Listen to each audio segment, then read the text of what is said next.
Hello students, तो स्वागत है आपका आपके अपने ही चैनल ज्ञान विज्ञान में। आज मैं आपके लिए बहुत ही इंपॉर्टेंट वीडियो लेके आई हूँ जिसमें हम बायो के सारे इंपॉर्टेंट क्वेश्चन डिस्कस करने वाले हैं बेटा, जो एग्ज़ाम में आपके पूछे जा सकते हैं या ये मानिए कि पूछे ही जाएंगे। तो आपको ध्यान से वीडियो देखनी है और लास्ट तक वीडियो को देखना है। चलिए स्टार्ट करते हैं, आपका टाइम वेस्ट नहीं करूँगी मैं। देखिए बेटा, फर्स्ट क्वेश्चन आपका आ सकता है, what is the double blood circulatory system, और किसमें ये डबल ब्लड सर्कुलेटरी सिस्टम होता है। आपको सिर्फ इतना जानना है या ये समझ लीजिए कि डबल ब्लड सर्कुलेटरी सिस्टम का मीनिंग है कि अगर ब्लड जो है हमारे हार्ट में 2 बारी आ रहा है तो इसे हम क्या कहते हैं, डबल ब्लड सर्कुलेटरी सिस्टम। जैसे आप लोग यहाँ पे डायग्राम में देख सकते हैं बच्चों, हमारा जो ये हार्ट है, हार्ट का डायग्राम ये बना रखा है हमने यहाँ पे। ये आप देखेंगे ये हार्ट है आपका, और यहाँ पे हमारा जो ब्लड है आप देखेंगे इधर, ये आपका लंग्स से होते हुए आ रहा है, लंग्स से एक बार इधर से होते हुए आया और कहाँ पहुँच गया, हमारे लेफ्ट एट्रियम में पहुँच जाता है। लेफ्ट एट्रियम से फिर ये ब्लड हमारा कहाँ आ जाता है, लेफ्ट वेंट्रिकल में आता है। देन लेफ्ट वेंट्रिकल से जो ब्लड है हमारा किधर की ओर पंप हो जाता है बेटा, ये एओर्टा में चले जाता है, एओर्टा से पूरी बॉडी में सर्कुलेट हो जाते हैं। फिर बॉडी में जाने के बाद क्या होगा, यहाँ पे रेस्पिरेशन की प्रोसेस होती है, कार्बन डाइऑक्साइड जनरेट होगा, एंड कार्बन डाइऑक्साइड जनरेट होने के बाद ये जो है वेना कावा से होते हुए डिफरेंट जो कैपिलरीज है ये वेन्स को देंगी ये डीऑक्सीनेटेड ब्लड, या हम कहेंगे रिच इन कार्बन डाइऑक्साइड। फिर यहाँ से जो वेना कावा को ये ब्लड जाएगा और वेना कावा से कहाँ पहुँच जाता है, हमारे ये हार्ट के राइट एट्रियम में पहुँच जाता है। अब दूसरी बार यही ब्लड हमारे हार्ट में आ गया, क्लियर। और यहाँ से होते हुए फिर ये ब्लड कहाँ पहुँच गया बेटा, हमारे लंग्स में पहुँच जाता है, क्लियर, जो कि हम इसे क्या कहते हैं, पल्मोनरी आर्टरी। यहाँ पे एक क्वेश्चन और आपका बनता है कि हमारी बॉडी की इकलौती आर्टरी जिसमें कैसा ब्लड होता है आपका, जो है डीऑक्सीजनेटेड ब्लड। जनरली आपने सुना है कि हमारी जो बॉडी है उसमें जो आर्टरीज होती है उनमें कैसा ब्लड होता है, ऑक्सीजनेटेड ब्लड होता है। लेकिन जो हमारी पल्मोनरी आर्टरी है बेटा, ध्यान रखिए इसमें पल्मोनरी पल्मोनरी आर्टरी में कैसा ब्लड होता है हमारा, आपका डीऑक्सीजनेटेड ब्लड। अदरवाइज सारी आर्टरीज में हमारा ऑक्सीजनेटेड ब्लड होता है, क्लियर। नाउ सी, एक और क्वेश्चन यहाँ पर बन सकता है कि जो कौन सी वेन है, which when contain oxygenated blood. Otherwise सारी जो वेन्स है हमारी बॉडी की उनमें कैसा ब्लड होता है, डीऑक्सीजनेटेड ब्लड होता है। लेकिन जो हमारी पल्मोनरी वेन है बच्चों, इसमें कैसा ब्लड होता है, हमारा ऑक्सीजनेटेड ब्लड होता है, क्लियर। तो ये क्वेश्चन आपको क्लियर हो गया होगा, ठीक है। अब हम अगली ओर चलते हैं। ये आंसर मैंने ये इसमें लिखा हुआ है, अगर आप चाहे तो इसकी फ़ोटो ले सकते हैं, स्क्रीनशॉट ले सकते हैं। कई बार ये क्वेश्चन आपका पूछा गया है कि describe double blood circulatory system in human being and why it is necessary. क्यों ज़रूरी होता है बेटा ये हमारी बॉडी के लिए, क्यों ज़रूरी है, क्योंकि हमें ज़्यादा एनर्जी की रिक्वायरमेंट है, इसलिए हमारा जो ब्लड सर्कुलेटरी सिस्टम है ये सेपरेट होना चाहिए, ठीक है। कभी कभी हार्ट के चैम्बर्स के बारे में भी पूछा जाता है कि कितने कौन से एनिमल्स हैं जिनमें 2 चैम्बर्ड हार्ट होता है, कौन से एनिमल्स हैं जिनमें 3 चैम्बर्ड हार्ट होता है, और कौन से एनिमल्स हैं जिनमें 4 चैम्बर्ड हार्ट होता है। ये हम इवोल्यूशन से समझ सकते हैं कि इवोल्यूशन देखिए सबसे पहले किसका हुआ, एक्वेटिक ऑर्गेनिज्म इस धरती में आए तो उनके पास 2 ही चैम्बर्ड के हार्ट थे, ठीक है। जैसे आपकी क्या हो गई बेटा, फिशेस वगैरह हो गई, उनमें कितने चैम्बर्ड हार्ट होते हैं, फिश में आपके 2 चैम्बर्ड हार्ट होते हैं। फिर उसके बाद क्या हो गया, जो है इवोल्यूशन होता चले गया आपका, और फिर जैसे आपके रेप्टाइल्स वगैरह आ गए तो 3 चैम्बर्ड हार्ट हो गया, एंड देन ह्यूमन बींग से हमारे 4 चैम्बर्ड हार्ट हमें होता है, ठीक है। तो ये काफ़ी इंपॉर्टेंट क्वेश्चन है, इसका स्क्रीनशॉट ले लीजिए आप लोग और इसको लर्न कर लीजिए, या समझा तो मैंने आपको दिया ही है। अगला जो सबसे इंपॉर्टेंट क्वेश्चन बनता है, इससे काफ़ी सारे क्वेश्चन हमारे बनते हैं कि आपका एरोबिक एंड एनएरोबिक रेस्पिरेशन क्या है, या इनमें क्या डिफरेंस होता है। एरोबिक रेस्पिरेशन आप समझ सकते हैं बेटा, ऐसा रेस्पिरेशन जो किसकी प्रेजेंस में हो रहा है, आपका in the presence of air, नाम पे ही है इसका, या हम कह सकते हैं in the presence of oxygen. Oxygen की प्रेजेंस में जो रेस्पिरेशन हो रहा है उसे हम क्या कहेंगे, that is the aerobic respiration. लेकिन अगर हमारे किसकी प्रेजेंस में है रेस्पिरेशन, किसकी प्रेजेंस में हो रहा है बेटा, आपका किसकी एब्सेंस में हो रहा है, सॉरी ऑक्सीजन की एब्सेंस में हो रहा है, तो ऐसा जो रेस्पिरेशन है उसे हम क्या कहते हैं, एन एरोबिक रेस्पिरेशन। एन यानी कि नहीं है, नो ऑक्सीजन, नो ऑक्सीजन, यानी कि ये कैसा रेस्पिरेशन है आपका, एनएरोबिक रेस्पिरेशन आपका कहलाता है। एरोबिक रेस्पिरेशन में अगर बच्चों हम लोग देखें तो एरोबिक रेस्पिरेशन में क्या आपका जनरेट हो जाता है, आपका एरोबिक रेस्पिरेशन जो है क्या होता है, इसमें एरोबिक रेस्पिरेशन में आपकी कार्बन डाइऑक्साइड गैस जनरेट होगी एंड वाटर रिलीज होता है। एनएरोबिक रेस्पिरेशन में भी कार्बन डाइऑक्साइड गैस जनरेट हो सकती है, लेकिन इसके साथ साथ मेरे बच्चों लैक्टिक एसिड भी बन सकता है या अल्कोहल भी फॉर्म हो सकता है। ध्यान रखिए इस चीज़ का, ठीक है। इसमें क्या फॉर्म हो सकता है आपका, लैक्टिक एसिड भी फॉर्म हो सकता है एंड अल्कोहल भी फॉर्म हो सकता है। इसके अलावा जो एरोबिक रेस्पिरेशन है बेटा, ये क्या लेता है, काफ़ी लंबे समय तक चलता है, एनर्जी आपके जनरेट होने में टाइम लगता है। लेकिन जो एनएरोबिक रेस्पिरेशन है ये काफ़ी फास्ट प्रोसेस है। अगला जो डिफरेंस है इसमें इसमें ज़्यादा एनर्जी रिलीज होती है एरोबिक रेस्पिरेशन में, नियर अबाउट आपकी 38 एटीपी। एटीपी का फुल फॉर्म भी पूछा जा सकता है, एडेनोसिन ट्राइफॉस्फेट। जो एनर्जी, ये करेंसी है हमारी बॉडी में एनर्जी की, इस फॉर्म में हमारी बॉडी में एनर्जी जो है स्टोर रहती है, ठीक है। और हम लेते किस फॉर्म में उसको, in the form of ADP, adenosine diphosphate के फॉर्म में। क्लियर। तो ये बहुत इंपॉर्टेंट है, ये पूछा जा सकता है आपसे कि इसमें क्या है आपका जो एरोबिक रेस्पिरेशन है, कितनी एनर्जी जनरेट होती है बेटा, इसमें 38 ATP एनर्जी जनरेट होती है। लेकिन जो हमारा एनएरोबिक रेस्पिरेशन की अगर मैं आपसे बात करूँ तो यहाँ पे सिर्फ 2 ATP एनर्जी जनरेट होती है, 2 ATP एनर्जी आपकी यहाँ पे जनरेट होती है। क्लियर। इसके अलावा अगर हम इसको देखें कि ये कहाँ पे प्रेजेंट होता है, कहाँ पे ये हो जाता है, मोस्टली हमारी बॉडी में एरोबिक रेस्पिरेशन ही होता है। एनएरोबिक रेस्पिरेशन कहाँ आपको देखने को मिलेगा बेटा, ह्यूमन बैक्टीरिया में होता है, या हमारे मसल सेल्स में जब हमें अचानक से एनर्जी की रिक्वायरमेंट होती है तो हमारी बॉडी में एनएरोबिक रेस्पिरेशन होता है और एनर्जी आपकी 2 ATP एनर्जी वहाँ पे क्या हो जाती है, जनरेट हो जाती है। या कभी ये क्वेश्चन भी आपका पूछा जा सकता है कि आपके देखिए जैसे प्लांट्स हैं, ये अभी मेरे माइंड में आया है, इस मैंने स्लाइड नहीं लगाई, कि आपकी जो प्लांट्स हैं वो क्या कर सकते हैं बेटा, अगर वो मान लीजिए कि पानी में डूबे हुए हैं तो क्या ये सर्वाइव कर पाएंगे काफ़ी लंबे टाइम तक, तो आपको लगना है नहीं, नहीं कर पाएंगे। क्यों नहीं सर्वाइव कर पाएंगे, क्योंकि प्लांट्स की जो रूट्स हैं दे ऑल्सो रिक्वायर्ड ऑक्सीजन। अब वाटर लॉग्ड सॉइल है तो वहाँ पे क्या होगी, ऑक्सीजन की डेफिशिएंसी होगी, ऑक्सीजन की डेफिशिएंसी होगी तो वहाँ पे आपका अल्कोहल प्रोड्यूस हो सकता है, अल्कोहल प्रोड्यूस होगा तो ये हमारे प्लांट्स की रूट्स को क्या कर देगा, डैमेज कर देगा। तो ज़रूरत से ज़्यादा जो पानी है वो भी क्या कर सकता है बेटा, प्लांट को आपका नुकसान पहुंचा सकता है। तो ये क्वेश्चन भी आपका पूछा जा सकता है, ठीक है। नाउ नेक्स्ट बहुत इंपॉर्टेंट क्वेश्चन है, ये मान के चलिए it is very very very important question, आपको ये याद होना चाहिए। ये डायग्राम आपका ड्रॉ करने के लिए आ सकता है। कौन सा डायग्राम, एक्सक्रीटरी सिस्टम का, कि हमारा ह्यूमन बींग का एक्सक्रीटरी सिस्टम आपको ड्रॉ करना है। बहुत इजी है और 3 मार्क्स में ये क्वेश्चन बहुत बारी पूछा जा सकता है। तो देखिए बेटा, एक्सक्रीटरी सिस्टम में अगर हम बात करें, सबसे पहले आपको ये 2 ब्लड वेसल्स दिख रही हैं, ठीक है। एक ये वाली दिख रही है जिसे हम कहते हैं बेटा एओर्टा।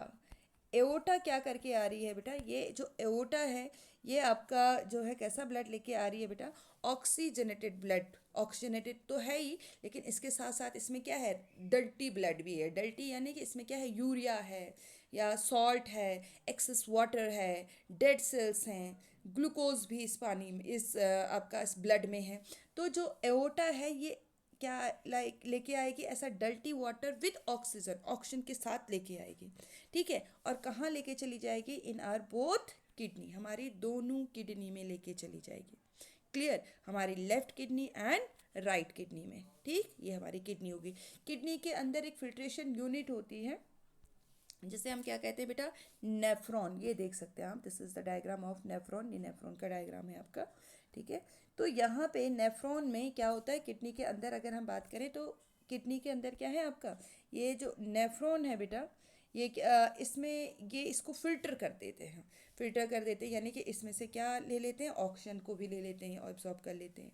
इसमें से ग्लूकोज वगैरह जो हैं उनको, उनमें भी फिल्ट्रेशन हो जाता है, दोबारा ये हमारे ब्लड में मिक्स हो जाता है। और जो वेस्ट प्रोडक्ट है इसको कहाँ कनेक्ट कर देते हैं, कहाँ लेके चले जाते हैं, वेस्ट यानी कि सॉल्ट हो गया, डेड सेल्स हो गया, एक्सेस वाटर जिसकी हमारे बॉडी के लिए ज़रूरत नहीं होती है, इन यूरेटर की हेल्प से। देखिए यूरेटर, ये दोनों क्या है, यूरेटर। कभी कभी बच्चे कंफ्यूज हो जाते हैं यूरेटर में एंड यूरेथ्रा में, कंफ्यूज नहीं होना है। देखो बेटा, यूरेटर, एक ट्रिक बताऊँ आपको, यूरेटर टर टर करके यूरिनरी ब्लैडर को भर, दिस इज यूरिनरी ब्लैडर, जहाँ पे हमारा यूरिन कलेक्ट होता है, दिस इज यूरिनरी ब्लैडर।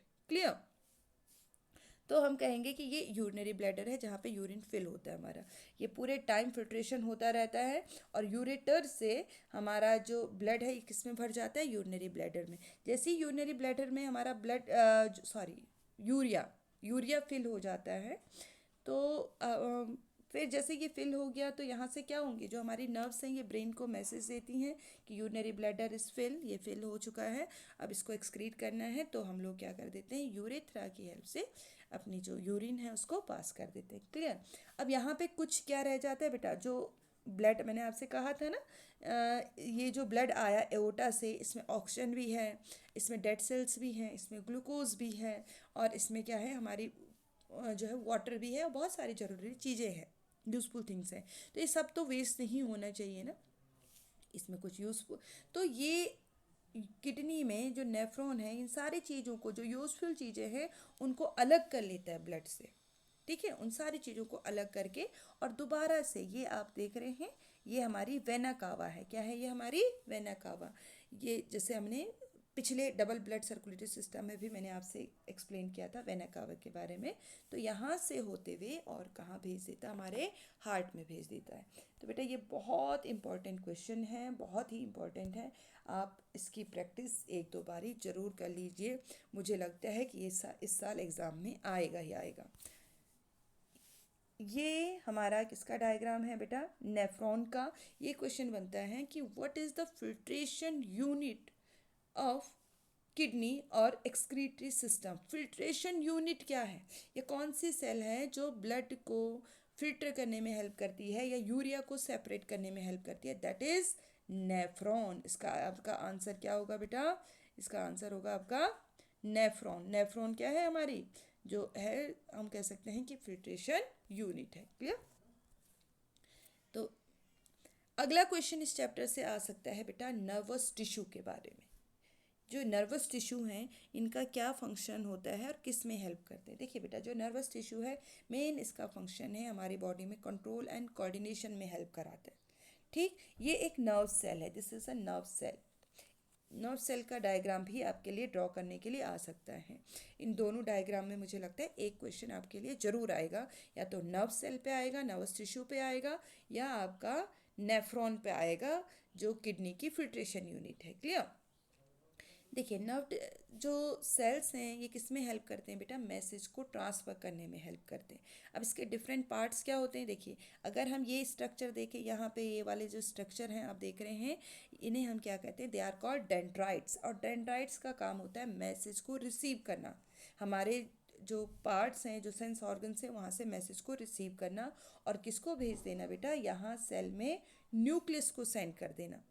फिर न्यूक्लियस से जो ये मैसेज है इसको कौन लेके जाता है, आपका एक्सॉन। कौन लेके जाता है, ये एक्सॉन जो है मैसेज को ट्रांसफ़र करता है और कहाँ तक लेके जाता है, आपका इसके टर्मिनल एंडिंग तक लेके जाता है। इस एक्सॉन के बाहर एक और सीट चढ़ी हुई होती है, माइलिन सीट इसे हम कहते हैं। क्या कहते हैं बच्चों इसको हम, that is called the myelin seat. इस तरह से इसको एक्सॉन को प्रोटेक्ट करने के लिए ये माइलिन सीट चढ़ी हुई होती है। ठीक है।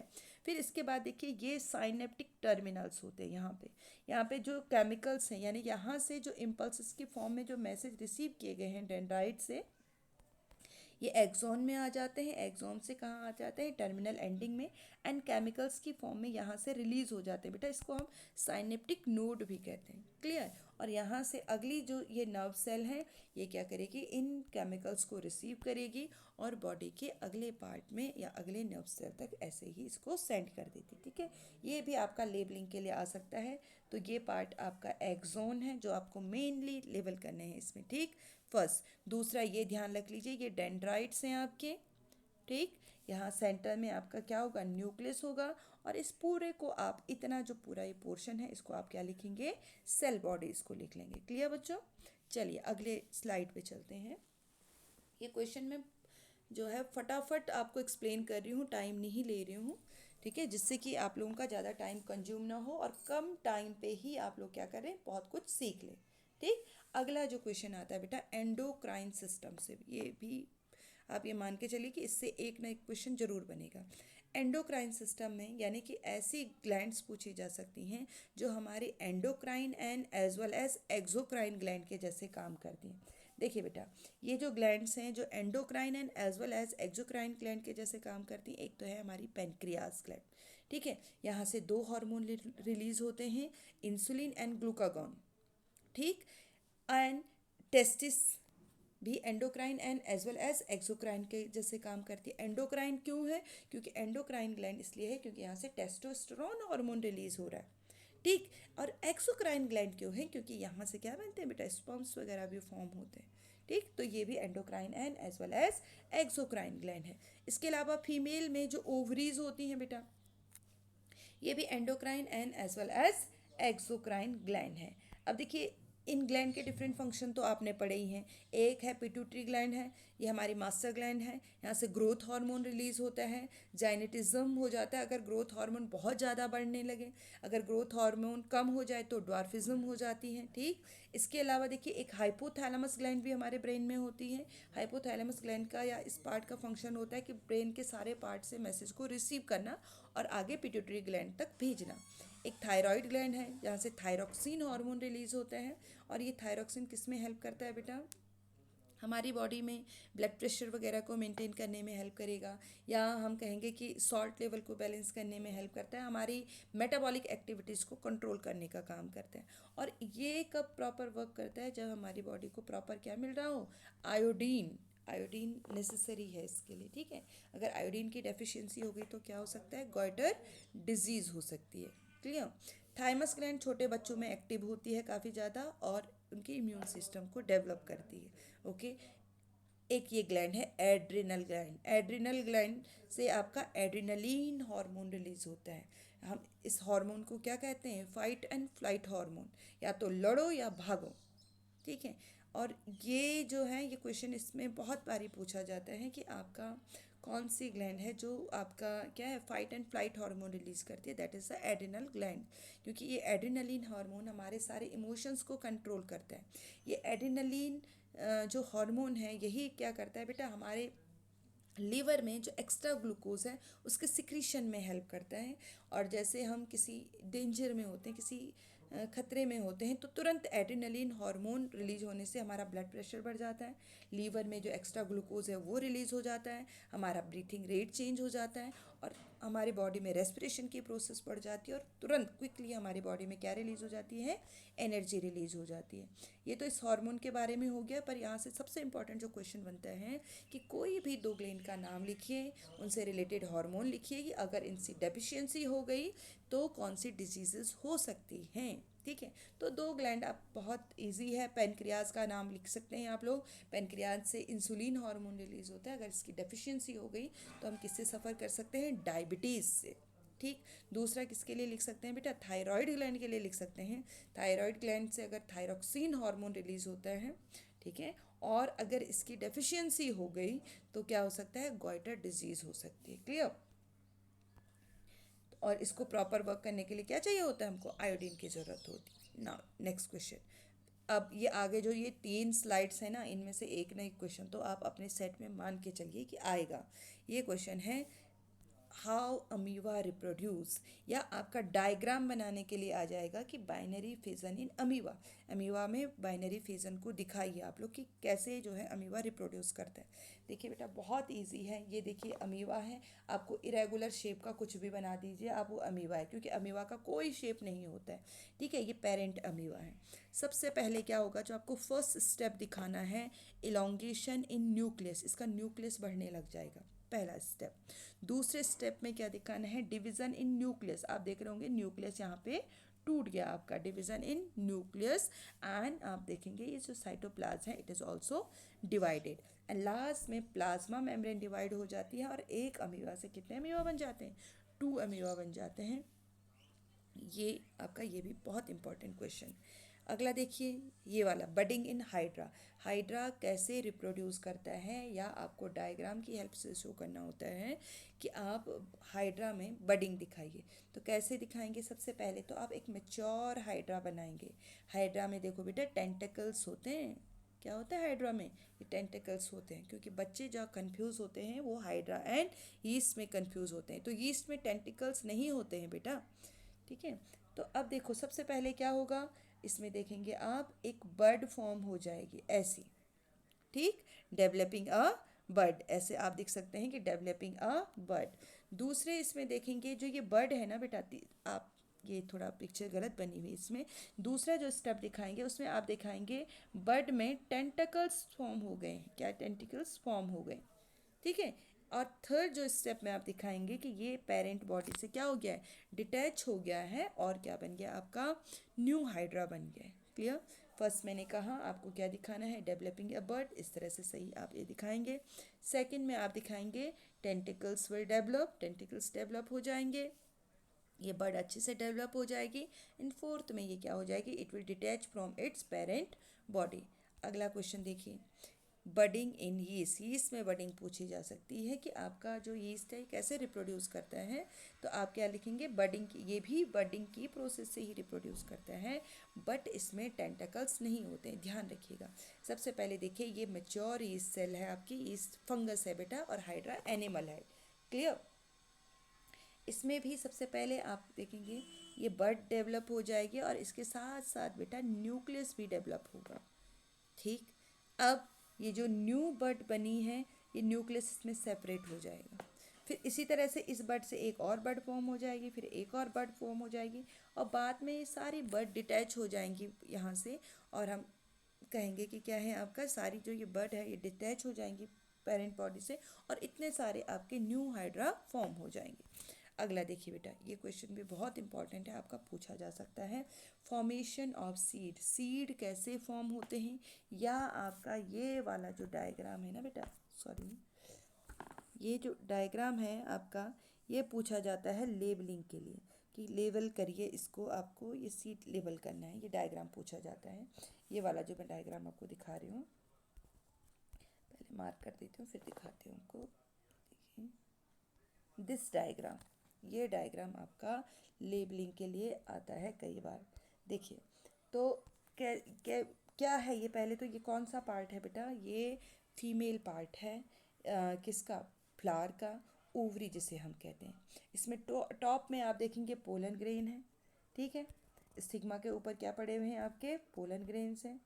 पोलन ग्रेन्स बाद में क्या फॉर्म करते हैं बेटा, ये पोलन ट्यूब फॉर्म करते हैं, ठीक। पोलन ट्यूब आपकी ये बढ़ती हुई चली जाती है कहाँ तक बेटा, ओवरी तक चली जाती है, और इसके अंदर आप देखेंगे ये ओव्यूल्स हैं, एग्स हैं, ये चीज़ें ड्रॉ करने के लिए आती हैं। अब ये जो एग्स हैं, जब फ्यूज़न हो गया, fusion of male and female gamete is called fertilisation, fertilisation के प्रोसेस से हम कहते हैं। और इसमें आपका क्या होगा, जाइगोट डेवलप हो जाता है, फर्टिलाइजेशन के बाद क्या डेवलप हो जाता है, जाइगोट डेवलप हो जाता है, ठीक। तो ये आपका आ सकता है लेबलिंग के लिए, ये आपका लेबलिंग के लिए आ सकता है।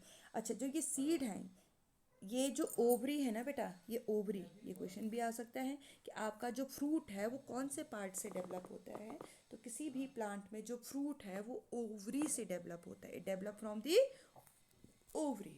और जो सीड है वो कहाँ से डेवलप होते हैं बच्चों, ये ओव्यूल्स से डेवलप होते हैं, कहाँ से डेवलप होते हैं, दे डेवलप फ्रॉम ओव्यूल्स, कहाँ से डेवलप हो रहे हैं ये, ओव्यूल्स से डेवलप हो रहे हैं। क्लियर।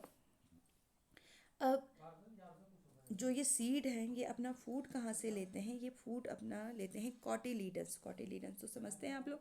जैसे मान लीजिए अगर ये मैंने यहाँ पे एक बीन शीट ड्रॉ करने की कोशिश कर रही हूँ मैं, ये बीन का शीट बना लिया, तो ये दोनों क्या है बेटा, इसके कॉटिलीडन्स हैं, और यहाँ से कोई भी प्लांट अपना फूड लेता है जब वो जर्मिनेट हो रहा होता है, ठीक है। ड्यूरिंग जर्मिनेशन जब सीड जर्मिनेट हो रहा होता है तो ये लोअर पार्ट है, ये रूट बनाता है, क्या बनाता है, ये रूट, और इसे हम कहते हैं रेडिकल, क्या कहते हैं बेटा, इसको रेडिकल कहते हैं। और ये वाला जो पार्ट है ये शूट बनाता है, स्टेम बनाता है, जिसे हम क्या कहते हैं, प्लूम्यूल, आर से रूट, आर से रेडिकल, याद रखिए, ठीक है। ओके। अगला क्वेश्चन बहुत इंपॉर्टेंट है, ये मान के चलो पेपर में छप चुका है ये, प्लेसेंटा क्या है and what is the function of placenta. देखो बेटा, ये एक बेबी आप देख रहे हैं मदर वोम के अंदर है, ठीक है। कोई भी बच्चा जब डेवलप हो रहा होता है तो उसको अपनी मदर वोम में भी न्यूट्रिशन की रिक्वायरमेंट है, ठीक। तो जो ये थिक लाइनिंग आप टिश्यूज़ की देख रहे हैं ना बेटा, ये टिश्यू जो डेवलप हो गए, ये प्लेसेंटा है, दिस इज प्लेसेंटा, ठीक है। ये प्लेसेंटा से एक कॉर्ड डेवलप हो जाती है, this is called the umbilical cord, क्या है ये आपकी एम्बेलिकल कॉर्ड। ये एम्बेलिकल कॉर्ड किस में हेल्प करती है? ऑक्सीजन को ट्रांसफ़र करने में हेल्प करती है, न्यूट्रिशन को ट्रांसफ़र करने में हेल्प करती है। ये फंक्शन भी पूछा जाता है इसका कि क्या फंक्शन है प्लेसेंटा का। ठीक है, तो हमने कहा it is a thick tissues. ये थिक लाइनिंग है टिश्यू की, जो कहाँ पे डेवलप हो जाती है? यूट्राइन वॉल में डेवलप हो जाती है, डेवलप इनटू यूट्राइन वॉल। किस में हेल्प करता है प्लेसेंटा बेटा? ये प्लेसेंटा हेल्प करता है टू ट्रांसपोर्टेशन ऑफ न्यूट्रिशन भेजने में, ऑक्सीजन को भेजने में। इसके साथ साथ जो ये बेबी है, इसकी बॉडी में जो वेस्ट मटीरियल है, भाई इसकी बॉडी में भी तो कार्बन डाइऑक्साइड जनरेट हुआ होगा, ठीक है, उसको एक्सेल करने में भी, उसको एक्सक्रीट करने में भी कौन हेल्प करता है बेटा? प्लेसेंटा ही हेल्प करता है। क्लियर? बहुत इंपॉर्टेंट है ये। अगला क्वेश्चन जो आता है आपका रिप्रोडक्शन से, वो आता है कुछ सेक्सुअली ट्रांसमिटेड डिजीजेस के नाम लिखिए। सेक्सुअली ट्रांसमिटेड डिजीजेस कौन कौन सी हो सकती है बेटा? सेक्सुअली ट्रांसमिटेड डिजीजेस जो है ये हैं आपकी, कुछ वायरल डिजीजेस हो सकती हैं बेटा, और बैक्टीरियल डिजीजेस हो सकती है। वायरल डिजीजेस में जैसे आपका एड्स डिजीज़ आ गई, जो किसकी वजह से होती है? HIV वायरस की वजह से हो गई। वॉट्स डिजीज़ हो गई। बैक्टीरियल इन्फेक्शन में गोनोरिया हो गया एंड सिफिलिस हो गया। ये कुछ सेक्सुअली ट्रांसमिटेड डिजीजेस हैं। ये भी क्वेश्चन बनता है आपका, ठीक है। या आपका क्या क्वेश्चन बन सकता है कि बर्थ कंट्रोल मेथड, कि क्या जो है बर्थ कंट्रोल मेथड्स क्या हो सकते हैं, कैसे जो बच्चे हैं उनको कंट्रोल किया जा सकता है, पॉपुलेशन को कंट्रोल किया जा सकता है, आप समझ सकते हैं, ठीक है। तो क्या है, 3 कॉमन मेथड्स हैं। इनमें एक है बैरियर मेथड। बैरियर मेथड में आपके क्या आगे, कंडोम वगैरह आगे, ठीक है। या आपके जो है बैरियर, आप समझ सकते हैं कि बैरियर मेथड जो है आपके कॉन्डोम वगैरह हो गए, इसको यूज़ किया जाता है। केमिकल मेथड में जहाँ पे फीमेल क्या करती हैं, कुछ पिल्स को यूज़ करती हैं। और जो सर्जिकल मेथड है ये परमानेंट मेथड होता है। ये दोनों क्या है आपके, टेम्परेरी मेथड है, और सर्जिकल मेथड परमानेंट मेथड होता है। सर्जिकल मेथड में भी आपके देखिए बेटा, फीमेल में भी सर्जरी होती है, मेल में भी। फीमेल में जो होती है उसे हम ट्यूबोटॉमी कहते हैं, एंड मेल में जो होती है उसको वेस्कोटॉमी कहते हैं। आप नाम याद रख सकते हैं। जैसे फीमेल में फैलोपियन ट्यूब होती है ना, उसको ब्लॉक कर दिया जाता है, इसलिए वहाँ पे ट्यूबोटॉमी कहा जाता है। एंड जो मेल है वहाँ पे जो वास्ट डिफरेंस है उनकी स्पर्म डक्ट जो है, उसको वास्ट डिफरेंस भी हम कहते हैं, उसको ब्लॉक कर दिया जाता है, ठीक है। इसीलिए उसको क्या कहते हैं, हम वेस्कोटॉमी कहते हैं। वास्ट से वेस्को आ गया, ठीक है। Birth control method. अगला ये क्वेश्चन बहुत इंपॉर्टेंट है आपका, मोनो हाइब्रिड क्रॉस क्या है? और आपका जो है जो ये मोनो हाइब्रिड क्रॉस है, इसमें क्या दिखाया जाता है बेटा? देखो, ग्रेगर जॉन मेंडल्स के लॉ आपने पढ़े हुए हैं, ठीक है। तो मोनो हाइब्रिड क्रॉस यानी कि जहाँ पे सिर्फ हम एक ट्रेड ले रहे हैं, एक ट्रेड को ले रहे हैं, उसे हम इसलिए मोनो हाइब्रिड क्रॉस कह रहे हैं। हाइब्रिड समझते हैं आप लोग, डिफरेंट प्लांट्स के कैरेक्टर जिसमें हों वो हाइब्रिड है। जैसे ये हाइब्रिड है, ये दोनों हाइब्रिड नहीं है, क्योंकि इनके जो फीचर्स हैं आप देखेंगे सेम है। ये दोनों इसमें टॉल वाले एलिल्स हैं, और इसमें दोनों कैसे हैं आपके, ड्वार्फ वाले एलिल हैं। इसलिए ये दोनों के दोनों क्या है, हाइब्रिड नहीं है। लेकिन ये हाइब्रिड है क्योंकि ये कैसा है, हेटेरोजाइगस है। इसमें एक टॉल वाला जीन है और एक कैसा है बेटा, ड्वार्फ वाला जीन है, ठीक है। इसलिए इसको हम क्या कहते हैं, हेटेरोजाइगस प्लांट्स इसे हम कहते हैं। अब देखिए मोनोहाइब्रिड, भाई एक कैरेक्टर ले रहे हैं तो हम इसको मोनोहाइब्रिड कहते हैं। अब देखिए, जब पहली पीढ़ी में इसको F1 जनरेशन में जब इसको क्रॉस कराया गया, तो F1 जनरेशन में कैसे प्लांट मिलेंगे बेटा? हमेशा हमें डोमिनेंट ट्रेड देखने को मिलता है।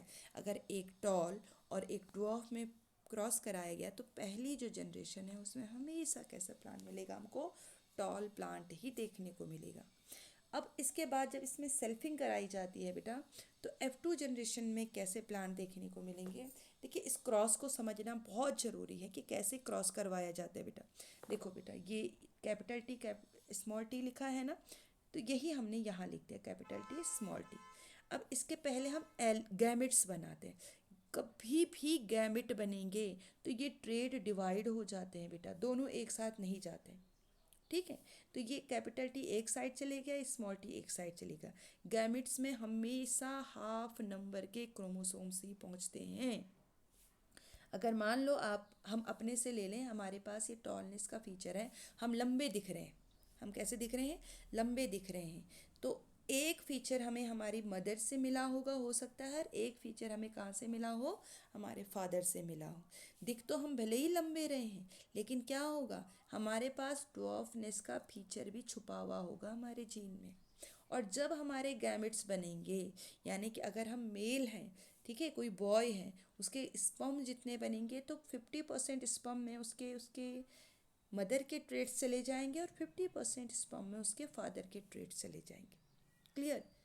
एंड ऐसे ही क्या होता है आपके, अगर कोई फीमेल है, उसके एग्स बन रहे हैं, तो उसके 50% एग में उसको जो उसके मदर से मिले थे वो चले जाएंगे और 50% में उसको वो चले जाएंगे जो उसके फादर से मिले थे। क्लियर।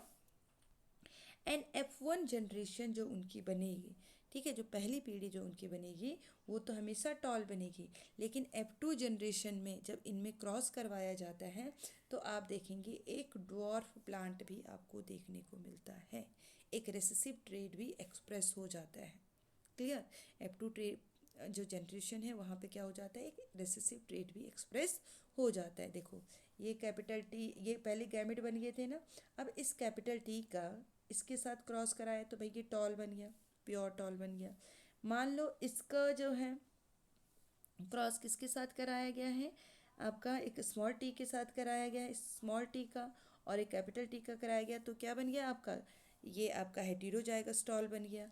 यह आपका कैसा बन सकता है बेटा, ये स्मॉल टी और कैपिटल टी का क्रॉस कराया गया, हेटेरोजाइगस टॉल बनेगा, और स्मॉल टी और स्मॉल टी का कराया गया तो आपका ड्वार्फ प्लांट बनता है। अब यहाँ पे रेशियो पूछा जाता है, जो क्वेश्चन पूछा जाता है वो रेशियो पूछा जाता है। पहला हो जाता है कि फिनोटिपिक रेशियो क्या होगा। फिनोटिपिक जानते हैं आप लोग, फिजिकली कैसे दिख रहा है।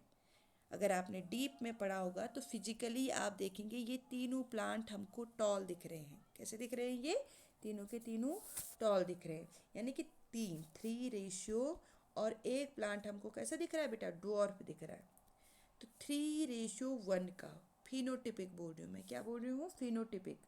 अगला देखिए जीनोटिपिक रेशियो पूछा जा सकता है बेटा, कैसा पूछा जा सकता है, जीनोटिपिक। जीनोटिपिक समझते हैं, जीन में क्या है, what is inside the gene. तो देखो बेटा, एक जीन देखो, ये वाला जो जीन है हम पहले सब लिख देते हैं, कैपिटल टी, एक कैपिटल टी स्मॉल टी है हमारे पास, और स्मॉल टी, ये 3 टाइप के जीन हमें मिले हैं। ठीक है, कैपिटल टी देखिए कितने हैं, एक है, फिर रेशियो का साइन लगा दिया। आपको देखिए ये हेटेरोजाइगस टॉल कितने हैं, 2 हैं, इसके नीचे हमने 2 लिख दिया। एंड ड्वार्फ कितने हैं हमारे पास, 1 है, तो ये हमने 1 लिख दिया। तो जीनोटिपिक जो रेशियो है वो कैसे है बेटा, हमारा 1:2:1 रहने वाला है, ध्यान रखिएगा। फिनोटिपिक भी पूछा जाता है एंड जीनोटिपिक भी पूछा जाता है इन F2 जनरेशन में, या F1 जनरेशन में पूछा जाता है कि कैसा प्लांट हमें मिलेगा, तो हम कहेंगे हमें टॉल प्लांट मिलने वाला है, क्योंकि टॉल क्या है, that is a dominant feature. एक क्वेश्चन और बनता है इसमें कि अगर एक पर्पल फ्लावर में और एक वाइट फ्लावर में क्रॉस करवाया जाए, किसमें, एक पर्पल फ्लावर में और एक वाइट फ्लावर में क्रॉस किया जाए, तो F1 जनरेशन में कैसे प्लांट मिलेंगे। भाई पर्पल जब डोमिनेंट है तो पर्पल ही तो मिलेगा, ठीक। लेकिन F2 जनरेशन में हमें एक प्लांट कैसा मिल सकता है बेटा, ड्वार्फ भी मिल सकता है। भाई लॉ ऑफ सेग्रीगेशन लगता है यहाँ पे, कि जो हमें ये दिखाता है कि जो ट्रेड्स हैं वो सेग्रीगेट हो जाते हैं आगे जाने पे, वो कभी कंबाइन नहीं रहते हैं। ठीक है, that is the law of segregation. आप यहाँ भी इसको लॉ ऑफ सेग्रीगेशन यहाँ भी दिखा सकते हैं और यहाँ भी, ठीक है। फिर अगला क्वेश्चन है डाई हाइब्रिड क्रॉस वाला क्वेश्चन है बेटा। अब डाई हाइब्रिड क्यों कहा, कि डाई हाइब्रिड का मीनिंग है कि हमने कितने ट्रेड लिए हैं, यहाँ पे 2 ट्रेड्स लिए हैं। कितने ट्रेड्स लिए हैं, 2 ट्रेड्स लिए हैं। 2 ट्रेड समझते हैं आप लोग, एक येलो सीड है हमारे पास और राउंड है, ठीक है, 2 हो गए ना। सीड के, एक ही सीड में हमने 2 ट्रेड ले लिए, एक तो हमने उसका कलर ले लिया येलो और एक हमने उसका शेप ले लिया, 2। अब इसका रेसेसिव ट्रेड क्या होता है, ग्रीन है और आपका रिंकर्ड है। रिंकर्ड होना और ग्रीन होना रेसेसिव ट्रेड है। जब इनके बेटा F1 जनरेशन में क्रॉस कराया गया ना, तो सारे जो प्लांट हैं हमें कैसे मिलेंगे बेटा, येलो एंड राउंड मिलेंगे। क्यों, क्योंकि येलो क्या है बेटा आपका डोमिनेंट ट्रेड है, और राउंड होना भी डोमिनेंट ट्रेड है, इसलिए पहली जो जनरेशन है उसमें हमें येलो एंड राउंड सीड ही मिलेंगे। अब बात आती है F2 जनरेशन में कैसे प्लांट मिलेंगे। देखिए बेटा, इसको करने से पहले हमें इसके गैमेट्स बनाने पड़ेंगे। ठीक है, हमने ये लिखा है हमारे पास F1 जो जनरेशन है, एक मिनट, आपके जो F1 जो जनरेशन है बेटा, सॉरी, F1 जो जनरेशन है बेटा, उसमें देखिए कैपिटल Y और एक स्मॉल y है। ठीक, कैपिटल R है और एक स्मॉल r है। ठीक है, अब देखो लॉ ऑफ सेग्रीगेशन होगा ना यहाँ पे, ये दोनों भी सेग्रीगेट हो जाएंगे, ये दोनों भी सेग्रीगेट हो जाएंगे। इस कैपिटल Y के साथ क्या आ सकता है बेटा, कैपिटल R आ सकता है, बिल्कुल आ सकता है। तो इस कैपिटल Y के साथ हमने ये कैपिटल R लिख दिया। कोई ज़रूरी नहीं कैपिटल R आ जाए, इस कैपिटल Y के साथ ये स्मॉल r भी आ सकता है ना। तो अगली बारी हमने क्या लिख दिया है, इस कैपिटल Y के साथ ये स्मॉल r भी यहाँ लिख दिया। थर्ड, इस स्मॉल y के साथ ये कैपिटल R आ सकता है, ये भी तो आ सकता है। अब इसके साथ भी तो देखेंगे हम, बिल्कुल स्मॉल y के साथ स्मॉल r भी आ सकता है। ठीक है, यानी कि आपका जो येलो है, आपका सॉरी जो ग्रीन सीड है, आपका ग्रीन के लिए जो जीन है, उसके लिए आपका क्या आ सकता है बेटा, राउंड वाला जीन भी आ सकता है, इसलिए उसको यहाँ रख दिया हमने।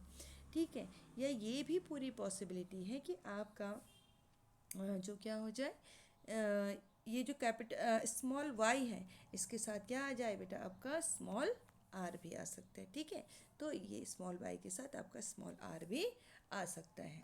ठीक है, अब इसमें हम जब क्रॉस कराते हैं F2 जनरेशन में, ये देखिए इन दोनों को मल्टीप्लाई किया तो यही आएंगे, इसको और इसको मल्टीप्लाई किया तो ये आएंगे आपके। तो क्रॉस करा देते हैं तो हमें जो है 9 जो प्लांट हैं वो कैसे मिलते हैं बेटा, हमें राउंड एंड येलो मिलते हैं। क्यों सबसे ज़्यादा राउंड एंड येलो मिलते हैं, क्योंकि राउंड और येलो जो है वो डोमिनेंट ट्रेट्स हैं। फिर इसके बाद हमें कैसा मिलता है बेटा, ग्रीन मिलता है हमें 3। कैसा, round and green, round and green. Round and green क्यों मिल रहे हैं, क्योंकि आपका राउंड भी डोमिनेंट फीचर है और ग्रीन रेसेसिव था फिर भी आ गया उसके साथ। देखिए यहाँ पे क्या है, आपका लॉ ऑफ, जो लॉ हम यहाँ पे कहेंगे इंडिपेंडेंट असॉर्टमेंट प्रूव करता है। जो डाई हाइब्रिड क्रॉस है ये क्या प्रूव करता है, law of independent assortment. Independent का मीनिंग क्या होता है, स्वतंत्र होना। स्वतंत्र होने का मीनिंग क्या है आपका, अगर आप यहाँ पे समझेंगे बच्चों, तो ये जो ग्रीन है देखो हमने रिंकर्ड के साथ लिया था ना, लेकिन ये यहाँ भी आपका आ गया है। ठीक है, ये क्या आ गया आपका, यहाँ भी हमें देखने को मिल रहा है ये। ठीक है, यानी कि ये इंडिपेंडेंट जो ट्रेड्स हैं वो इंडिपेंडेंट हैं, दे आर इंडिपेंडेंट। अगर आपका क्वेश्चन आता है कि इंडिपेंडेंट असॉर्टमेंट को दिखाने के लिए मेंडल्स ने कौन से क्रॉस कराए थे, वो डाई हाइब्रिड क्रॉस कराया था बेटा। ठीक है, तब आपको ये एग्जाम्पल देना है। येलो में देखिए हमको 3 सीड ऐसे मिलेंगे जो कैसे येलो हैं बट रिंकर्ड है। ये देखिए आप, येलो हैं आपके, ठीक है, लेकिन कैसे हैं ये, रिंकर्ड है। ठीक है, जबकि हमने येलो के साथ राउंड लिया था। तो ये भी क्या दिखा रहा है, इंडिपेंडेंट असॉर्टमेंट दिखा रहा है। और एक सीड हमें कैसे मिला है, रिंकर्ड एंड ग्रीन का मिला है। ठीक है, तो ये डाई हाइब्रिड क्रॉस है। ओके, अगेन ये क्वेश्चन बहुत इंपॉर्टेंट बेटा, दोबारा फिर से, कि क्रोमोसोम का नंबर हमेशा फिक्स क्यों रहता है। भाई देखो, हमारी जो बॉडी सेल्स हैं, आपने हमेशा पढ़ा है कि हमारे पास 23 पेयर्स क्रोमोसोम्स होते हैं। We have 23 pairs chromosome. ठीक, और इन 23 पेयर्स क्रोमोसोम जब हमारी अगली जनरेशन बनती है तो वहाँ भी 23 पेयर क्रोमोसोम ही क्यों होते हैं। बहुत अच्छा आंसर है बेटा, जैसे मैंने आपको पहले ही बताया कि जब भी गैमेट्स बनते हैं, हमारे क्या बनते हैं, गैमेट्स फॉर्म होते हैं, तो जो क्रोमोसोम्स हैं ना वो हाफ नंबर में चेंज होते हैं। अगर हमारी बॉडी सेल में 23 पेयर्स क्रोमोसोम हैं, तो जब हमारे गैमेट्स बनेंगे, यानी कि या एग बनेगा या स्पर्म बनेगा, उसमें सिर्फ और सिर्फ कितने क्रोमोसोम जाएंगे बेटा, सिर्फ 23 क्रोमोसोम ही जाएंगे। ये मैंने पहली स्लाइड में भी आपको दिखाया था, यहाँ पे जब मैंने आपसे कहा था कि देखो ये बॉडी सेल है, ये टॉल प्लांट है। ठीक है, लेकिन जब ये गैमेट बनाएगा ना बेटा, तो 50% ही आगे जाते हैं, एक में ये जाएगा और दूसरे में ये चली जाएगा। ठीक है, तो ये क्रोमोसोम के नंबर हाफ हो जाते हैं, कब, during the formation of gametes.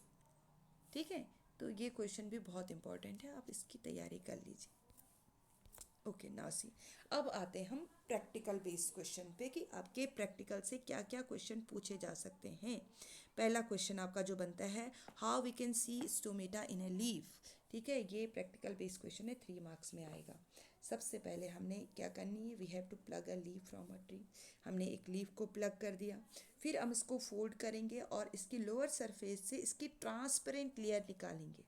क्या ले लेंगे हम, ट्रांसपेरेंट लेयर। ठीक है, ये लीफ पील ले ली हमने, इसकी ट्रांसपेरेंट लीफ पील। देन इसको कहाँ डाल देंगे हम, ये एक वॉच ग्लास में रखेंगे।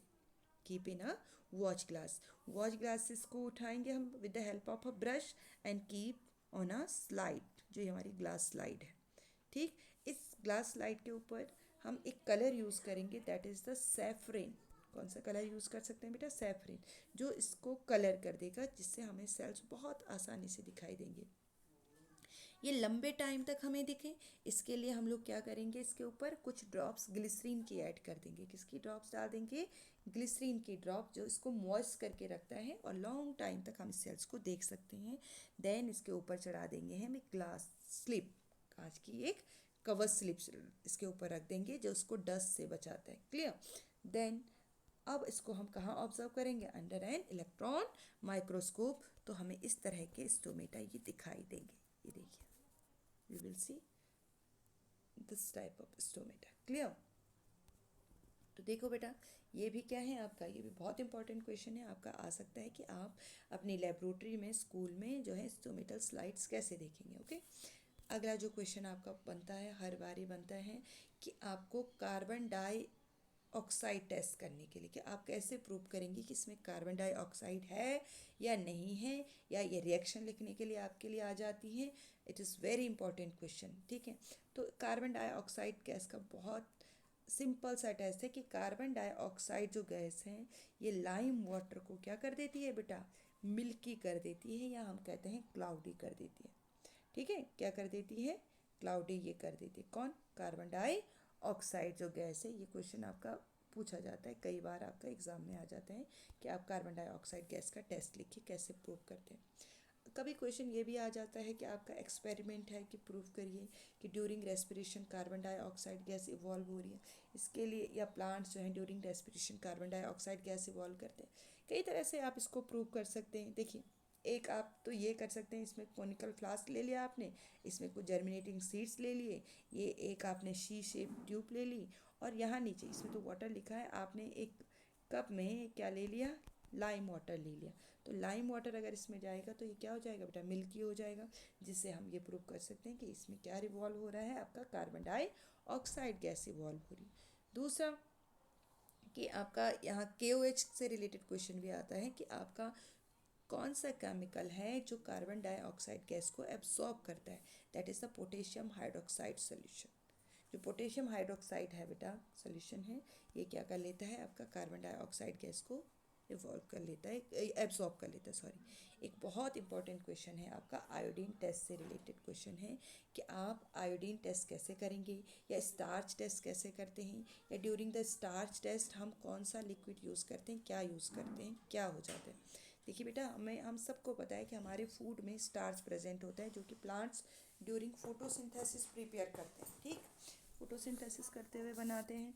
तो इसके लिए क्या करते हैं हम लोग, कोई भी जो हमारा फूड आइटम है, मान लीजिए कोई भी फूड आइटम है, इसके ऊपर अगर हमने आयोडीन सॉल्यूशन को पोर किया ना, तो जो ये फूड आइटम है ये कैसा हो जाता है, ब्लू और ब्लैक कलर का हो जाता है। और अगर ब्लू और ब्लैक कलर का हो जाता है तो इसका मीनिंग क्या है, हमारे फूड में स्टार्च प्रेजेंट है। ओके, एंड ये क्या है आपका आयोडीन। इस ये क्वेश्चन भी आ जाता है कि कौन सा सोल्यूशन यूज़ करेंगे हम लोग, ऑप्शनल में आपसे पूछा जा सकता है बेटा। तो कौन सा सोल्यूशन यूज़ करते हैं हम लोग, आयोडीन सोल्यूशन यूज़ करते हैं। कौन सा, आयोडीन सोल्यूशन। आई होप आप लोगों को समझ में आ गया होगा। पूरा जो चैप्टर है, बहुत मेहनत से मैंने आपके लिए वीडियो बनाई है, बहुत कम टाइम में, काफ़ी स्पीडली बोलने की भी कोशिश की है बेटा। इसकी जो डिटेल्ड वीडियो हैं वो चैनल पे हैं, बट एक समराइज़ करने के लिए मैंने ये वीडियो बनाई है। और अगर इससे रिलेटेड क्वेश्चन आपके एग्ज़ाम में आएंगे तो प्रॉमिस करिए कि आप चैनल को सब्सक्राइब ज़रूर करेंगे, जो मुझे मोटिवेशन प्रोवाइड करेगा। ओके, बेस्ट ऑफ लक, अच्छे से करिए, क्वेश्चन पेपर को अच्छे से समझना है आप लोगों को, और बहुत अच्छे से करिए। मेरी वेल विशेस हमेशा आपके साथ है। थैंक यू सो मच बच्चों, थैंक यू।